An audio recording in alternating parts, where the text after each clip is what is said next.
বন্ধুরা, এক লোক প্রতিদিন বনে গিয়ে মধু সংগ্রহ করত এবং তা বিক্রি করত।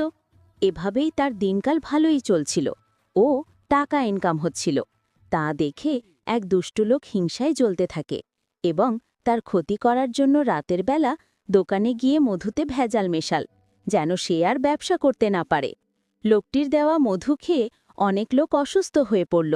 সেই রাগে সব লোক বাজারে গিয়ে লোকটিকে গালি দিল ও পাথর ছুঁড়ে মারল। সবাই তাকে ভুল বুঝল। লোকটি বাড়িতে এসে ভাবল এবং সন্দেহ করল এটা হয়তো কারো চক্রান্ত হতে পারে। তাই সে বুদ্ধি করে মধুর জায়গায় অনেকগুলো কাকড়া মধুর পাত্রে রেখে দেয়।